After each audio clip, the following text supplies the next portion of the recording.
Hey,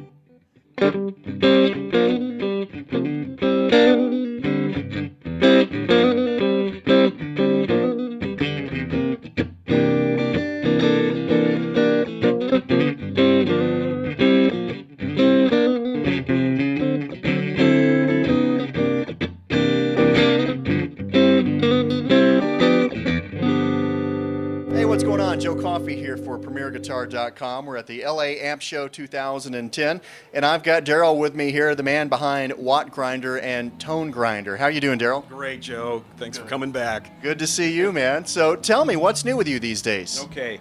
Well, since we last met, we introduced the expanded output series of ToneGrinder. We know that. We saw that on the YouTube thanks to Premier Guitar, and I appreciate that. Well, let me pause you for a second. For folks who haven't seen the video, explain what we're talking about here. These aren't tubes. They're not solid state. It's not a chip. What are these? What I have to do, to be honest here, is tell you that they are a tube device. They are a non-glass, non-vacuum tube device. It is a 12AX7. There are 4 different models in 2 different series. And the 2 different series, which we'll talk about now, that when we introduced it, there was one series called the Expanded Output Series. Now, and for the years that we've been working on this, we have been requested to make something a little tamer, if you will. So we came out with the X100 series. Same engineering, same design, same technology, just a little bit less gain, basically more equal now to the glass vacuum tube that we're all used to. The vintage amplifier owners requested that of me, so that's what we did. Our goal is to make a difference. Make your amp sound better, create a technology that is just better than what we have today, and that was my inspiration, that is my drive behind this. And you're blazing a trail, so to speak, in the gear world. A lot of people are very hesitant sometimes to understand what's going on when it comes to technology past 1960. Yeah. And, you know, let's be honest, a lot of the stuff from way back when does sound really good because of the mindset we're in and a number of psychological reasons, let's be honest. But regardless, there are certain tones people go for.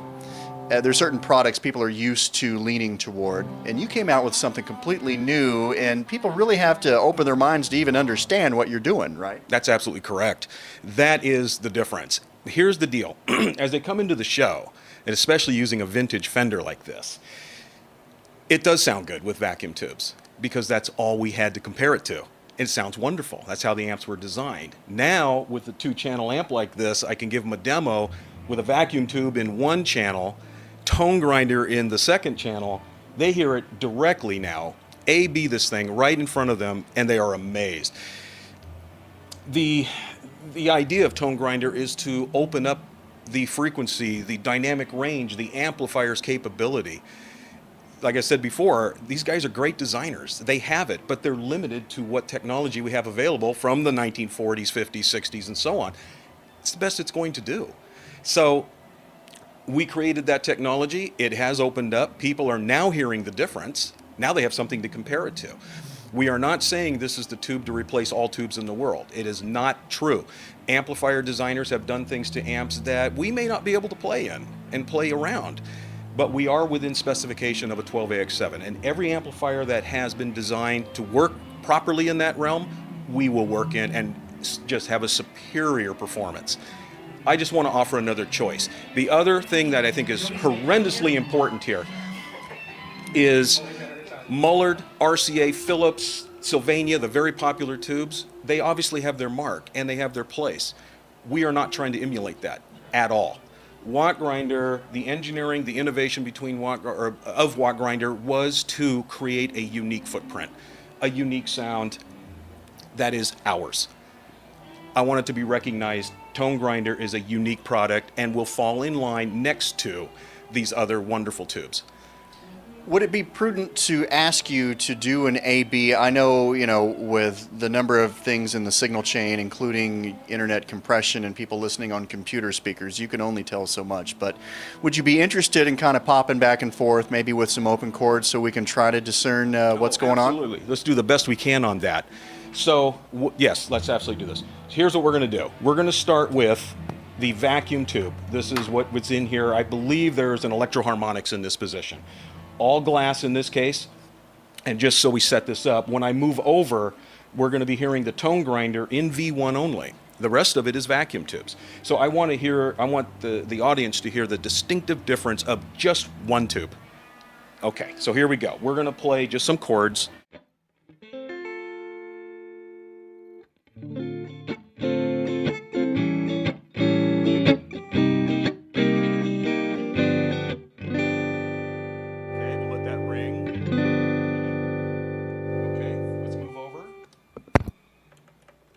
Here we go.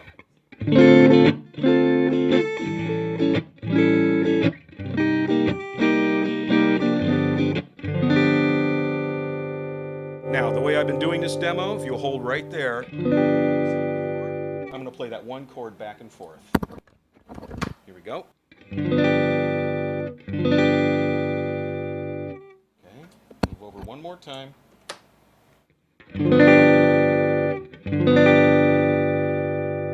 Looking at the settings here with the little tone stack and volume, I mean, everything is identical. That is correct. Verb, speed, intensity all the way down, obviously, on the second channel. The most important features here would be the volume setting, treble, bass. They are the same on both channels. And of course, we validated this for balance with vacuum tubes before we started this. So when we put the volume on 4 on this channel and the volume on 4 on this channel, it is equal. Is it just me, or did the tone grinders have a little more fullness, a little more hair on it? They don't color the signal at all, by the way. Yes, what you heard, what you experienced was more dynamic range, which is the whole point, is bringing out all the audio characteristics that is in the amplifier. And that's the thing that's really tricky for people, and they're amazed. These amplifiers have all that sound in them. It's not coming out. That one tube made all of that come out, which you just experienced. Well, I know it's been a couple of industry NAMM shows since we cut our first video, and in that we just kind of did a walkthrough. We didn't really have a chance to demo the tones. Having done that just now, you know, I got to say it's pretty impressive. I mean, what's it been like here at the show with people, you know, coming in and playing it for themselves? Actually, pretty amazing. The players that have come in, I would say, you know, 10% of them played themselves. They can feel it, and that was one of the big things that was really amazing. I just stood back, let them enjoy it, take their time, and they walked out purchasing tubes. I mean, on the spot, on the fly, said they have to have this. This is amazing. And they went and told their friends, here they come, and it's been a great day. We had a great success. The nice part of the amp show, being in an enclosed room like this, we have a lot of privacy. You can really hear it.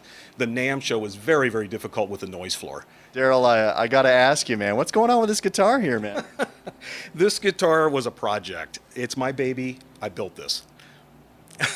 So, yeah, a lot of care, a lot of routing, a lot of sanding. It's all turning yellow now from just age and use. But it's very comfortable. It's custom built. I mean, it's a Stratocaster, let's face it.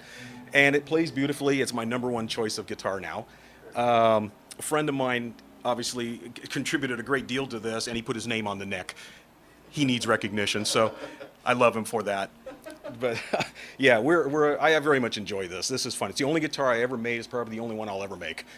It's a lot of work. Well, one of the true signs of a gear tinkerer, you know, every time I run into you, I'm always like, well, what's new? What are you doing now? We're going to cut another video you should look for on our YouTube site and on PremierGuitar.com as well about your line of cabs. Yes. We'll do a separate video about that. But as for now, let's close this video up. If people want to find out more about Tone Grinder, what should they do? Where should they go? Obviously, go to 3dub.WattGrinder.com. You will find everything in the world there, and look for a brand new website. We're under development of that. It's going to be awesome. All right. I'm Joe Coffey. You're watching PremierGuitar.com.